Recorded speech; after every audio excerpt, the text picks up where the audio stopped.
ایسا نہیں ہوا۔ میں مغرب کی اذان سے آدھے گھنٹے پہلے اپنے گھر پر آ جاتا۔ ویسے بھی گھر میں جلدی آ کر میں کیا کرتا؟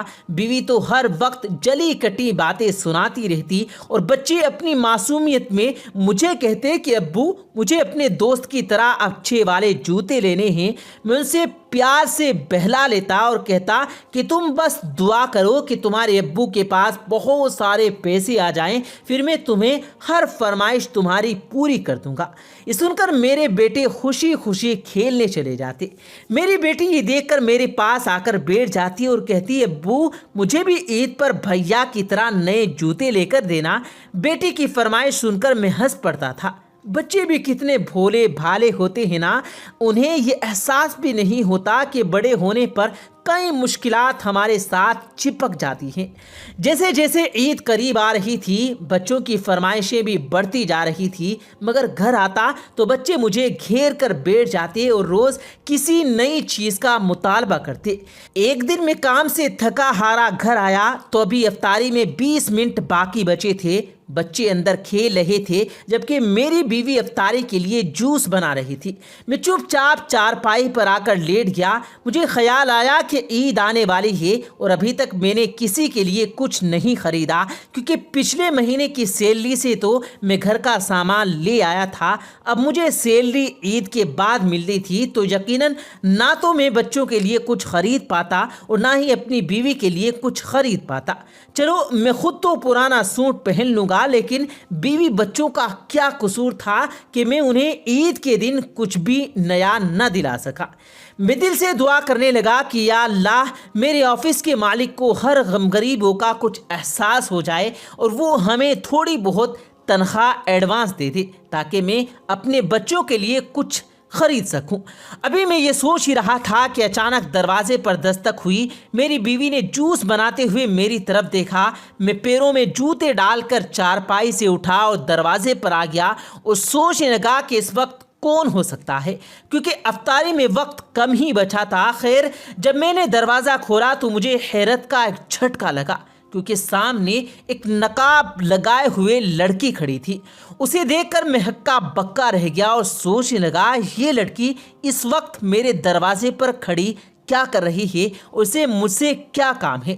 لڑکی نے میری حیرانی دیکھی تو شاید وہ شرمندہ رہ گئی اور اس نے مجھ سے ڈرتے ہوئے کہا صاحب میں اس وقت آپ کے گھر آنے کے لیے معافی چاہتی ہوں، میں کیا کروں کیونکہ میں بہت مجبور ہوں اور یہی مجبوری مجھے آپ کی دہلیز پر لے آئی ہے۔ یہ کہہ کر وہ لڑکی رونے لگی۔ مجھے سمجھ نہیں آ رہا تھا کہ وہ میرے گھر کیوں آئی ہے۔ اس نقاب پوش لڑکی نے میرے چہرے پر یہ سواگ لکھا ہوا دیکھا تو وہ روتے روتے کہنے لگی صاحب جی 2 دن سے میرے بچوں نے کچھ نہیں کھایا، اس وقت اگر آپ کے گھر میں کچھ ہے تو مجھے دے دو، دیکھنا کل آپ کی زندگی بدل جائے گی۔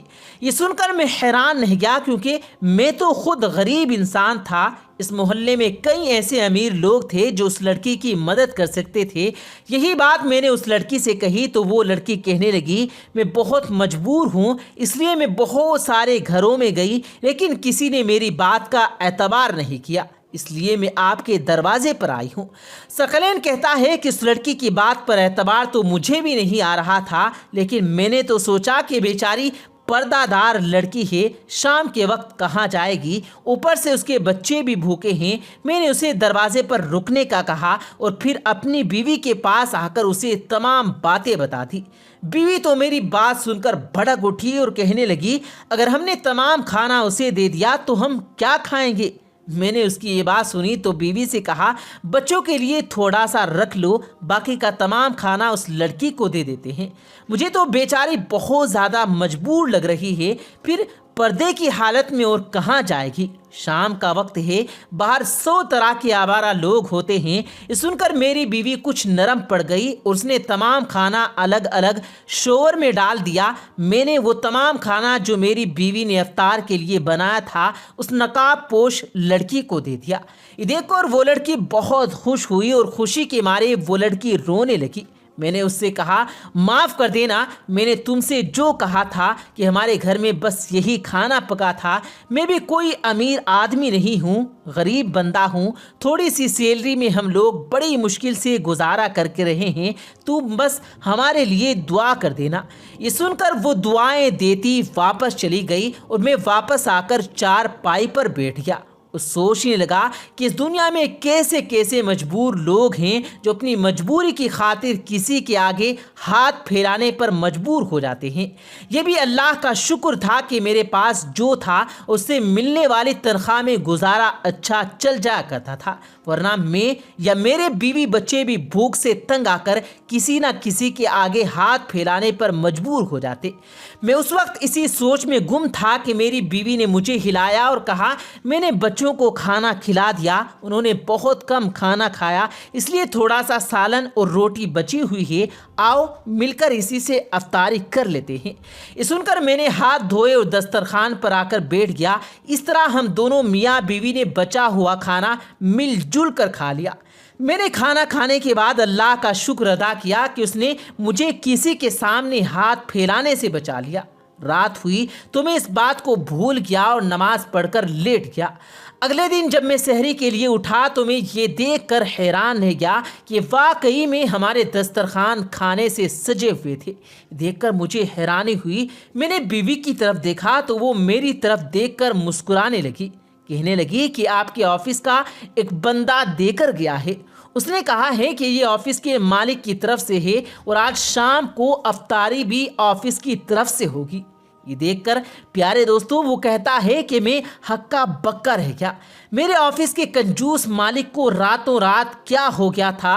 خیر یہ تو مجھے آفس جا کر ہی پتہ چلنا تھا کہ میرے آفس کا مالک مجھ پر اتنا مہربان کیوں ہو رہا ہے۔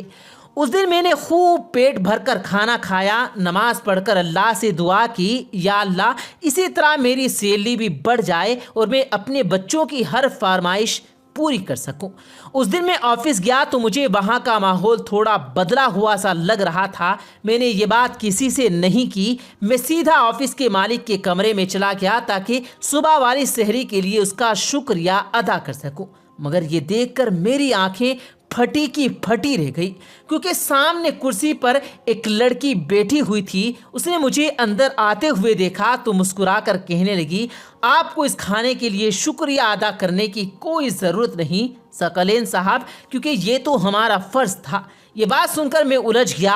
اس نے میری الجھن دیکھی تو وہ کہنے لگی یہ میرے والد کا آفس ہے اور ان کے انتقال کے بعد میں نے اسے اپنے والد کے دوست کے حوالے کر دیا تھا، لیکن دن بدن مجھے والد کے دوست کی شکایت آنے لگی کہ یہ ورکرز کے ساتھ بہت برا سلوک کرتے ہیں اور ان کی سیلری کئی سالوں سے روک رکھی ہے۔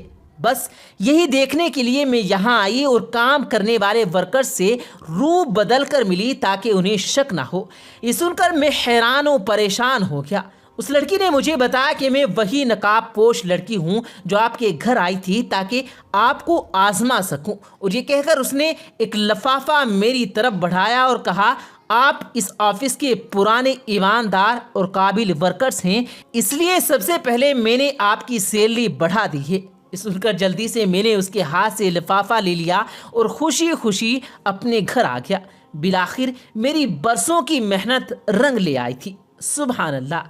پیارے دوستو، اللہ تبارک و تعالیٰ قرآن مجید میں ارشاد فرماتا ہے کہ زمین و آسمان میں جو کچھ بھی ہے وہ سب اللہ پاک کے لیے ہے، اور اللہ تعالیٰ جس کو چاہتا ہے بیٹی عطا کرتا ہے، جس کو چاہتا ہے بیٹا عطا کرتا ہے، اور جس کو چاہے بیٹا اور بیٹی دونوں عطا کرتا ہے، اور جس کو چاہے بانجھ کر دیتا ہے، یعنی کہ اس میں سے اولاد نہیں ہوتی۔ پیارے دوستو، کیا آپ جانتے ہیں کہ جب اللہ کسی کو بیٹا عطا کرتا ہے تو اس کے پیچھے کون سا راز ہوتا ہے اور کس حکمت کی بنا پر بیٹا ہوتا ہے، اور بیٹا پیدا ہونے کی کیا وجہ ہے، اور جب کسی جوڑے کے یہاں بیٹی پیدا ہوتی ہے تو اس کے اندر کون سی حکمت اور راز ہوتا ہے، اور وہ کون سی صورت ہے جس کے پڑھنے سے بیٹی پیدا ہوتی ہے؟ اور کیا آپ جانتے ہیں کہ جب اللہ پاک کسی کو بیٹی عطا کرتا ہے تو اسے کون کون سی نعمتوں سے نوازتا ہے؟ جب اللہ تعالیٰ کسی کو بیٹا عطا کرتا ہے تو اسے کون کون سی نعمتوں سے محروم رکھتا ہے؟ اور کیا بیٹا یا بیٹی کا پیدا ہونا میاں بیوی سے کسی کے اختیار میں ہے؟ اور نبی کریم صلی اللہ علیہ وآلہ وسلم نے لڑکا اور لڑکی کے پیدا ہونے کے بارے میں کیا ارشاد فرمایا؟ پیارے دوستو، ان تمام تر سوالات کے جوابات قرآن و حدیث کی روشنی میں آپ کو بتائیں گے، اس لیے آپ سے گزارش ہے کہ ہماری آج کی ویڈیو کو آخر تک ضرور دیکھے گا۔ پیارے دوستو، اگر ہم اپنے معاشرے میں دیکھیں تو اپنے آس پاس ہمیں بہت سے ایسے بدبخت لوگ مل جائیں گے جن کے یہاں جب بیٹا پیدا ہوتا ہے تو وہ بہت خوش ہوتے ہیں، اللہ پاک کا شکر ادا کرتے ہیں، لوگوں میں مٹھائیاں تقسیم کرتے ہیں اور بیٹے کی پیدائش پر بڑا فخر محسوس کیا جاتا ہے۔ لیکن اس کے برعکس جب ایسے لوگوں کے یہاں بیٹی پیدا ہوتی ہے تو پیدا ہونے والی اس بیٹی کو بری نگاہ سے دیکھا جاتا ہے اور بیٹی کا پیدا ہونا عیب سمجھا جاتا ہے۔ یہی نہیں، بعض صورتوں کے اندر تو عورتوں کو تشدد کا نشانہ بھی بنایا جاتا ہے اور عورت کو طرح طرح کے طعنے دیے جاتے ہیں، اور وہ عورت جس نے اللہ کی رحمت کو پیدا کیا اس کے خاندان کو اندر ذلیل کیا جاتا ہے، جبکہ اس میں اس کا کوئی قصور نہیں ہوتا۔ یہ سب تو اللہ تعالیٰ کی طرف سے ہوتا ہے، اور اللہ جسے چاہتا ہے بیٹا عطا کرتا ہے اور جسے چاہتا ہے بیٹی عطا کرتا ہے۔ پیارے دوستو، یہ بدبخت لوگ دراصل اس تاریکی اور ظلمت میں جی رہے ہیں جو آج سے 1400 سال پہلے تھی۔ آج سے 1400 سال پہلے گمراہی اور جہالت کا دور تھا جب لوگ بیٹی کا پیدا ہونا عیب سمجھتے تھے اور بیٹی کے پیدا ہونے کو برائی سمجھتے تھے، اور معاذ اللہ اس جاہلت کے دور میں بیٹیوں کو زندہ درگور کر دیا جاتا تھا۔ اس زمانے میں جب کسی خاندان کے یہاں بیٹا پیدا ہوتا تو اسے رکھ لیا جاتا، اور جب کسی خاندان کے اندر بیٹی پیدا ہوتی تو اس معصوم سے پھول کو دفن کر دیا جاتا، اسے دفن کر کے قتل کر دیا جاتا۔ زمانہ جاہلیت کا یہ دور کافی سالوں تک چلتا رہا۔ پھر وہ دور بھی آیا جب اللہ تبارک و تعالیٰ کے پیارے نبی جناب رسول کریم صلی اللہ علیہ وآلہ وسلم اس دنیا کے اندر جلوہ گر ہوئے، جنہوں نے عورتوں کو عزت بخشی، بیٹیوں کو وہ مقام و مرتبہ عطا فرمایا جو دنیا کے کسی مذہب میں نہیں ملتا۔ پیارے دوستو، جو اللہ کے نبی صلی اللہ علیہ وآلہ وسلم اس دنیا میں تشریف لائے تو وہ وقت بھی آیا جب اسلام نے بیٹیوں کو جنت کی شہزادیاں بنا دیا، اور اسلام ہی وہ واحد مذہب ہے جس نے ایک بیٹی کو جنت کی عورتوں کا سردار بنا دیا۔ اللہ کے پیارے حبیب نے جہالت میں زندگی گزارنے والے لوگوں کو اس تاریکی سے نکال کر ہدایت کی طرف راہ دکھائی، اور اللہ پاک کے نبی نے اس جہالت میں زندگی گزارنے والے لوگوں کو بیٹی کی عزت کرنا سکھایا۔ لیکن انتہائی افسوس کے ساتھ کہنا پڑ رہا ہے کہ آج بھی ویسے ہی لوگ ہمارے معاشرے میں موجود ہیں جو آج بھی جہالت کے اندر جی رہے ہیں۔ پیارے دوستو، اب بات کرتے ہیں کہ جب اللہ پاک کسی کو بیٹی عطا کرتا ہے تو اسے کون کون سی نعمتوں سے نوازتا ہے، اور جب کسی کو بیٹا عطا کرتا ہے تو اسے کون کون سی نعمتوں سے محروم رکھتا ہے۔ چنانچہ اللہ کے نبی صلی اللہ علیہ وآلہ وسلم ارشاد فرماتے ہیں، اللہ پاک ارشاد فرماتا ہے، جب میں کسی کو بیٹی عطا کرتا ہوں تو میں اس کا ہاتھ بن جاتا ہوں، یعنی اللہ پاک کی رحمت اس کے ساتھ ہوتی ہے، اور اللہ پاک اس بیٹی کے صدقے اس کی زندگی میں آنے والی تمام مشکلات کو آسان فرما دیتا ہے، اور اس پر اپنے رزق کے دروازے کھول دیتا ہے، اس کی ہر مشکل کو دور کرتا ہے، اس کے گھر کو رحمت کا گھر بنا دیتا ہے، اس کے گھر پر اللہ پاک کی رحمتوں کی بارش ہوتی ہے۔ اور حضور صلی اللہ علیہ وآلہ وسلم نے ارشاد فرمایا کہ جب کسی گھر میں بیٹا پیدا ہوتا ہے تو اللہ پاک ارشاد فرماتا ہے، اے بندے، میں نے تجھے تیرا بازو عطا کر دیا۔ جیسا کہ ایک مرتبہ آپ صلی اللہ علیہ وآلہ وسلم کہیں پر تشریف لے جا رہے تھے تو آپ کا گزر ایک بستی کے پاس سے ہوا، اور آپ صلی اللہ علیہ وآلہ وسلم نے دیکھا کہ اس بستی پر نور برس رہا ہے۔ جب آپ صلی اللہ علیہ وآلہ وسلم اس بستی کے پاس ٹھہرے تو آپ صلی اللہ علیہ وآلہ وسلم نے صحابہ کرام رضوان اللہ مجمعین سے فرمایا کہ یہ جو اس بستی پر اس قدر نور برس رہا ہے، یا تو اس بستی میں کسی گھر میں بیٹی کی ولادت ہوئی، یا کسی نے اپنے گھر میں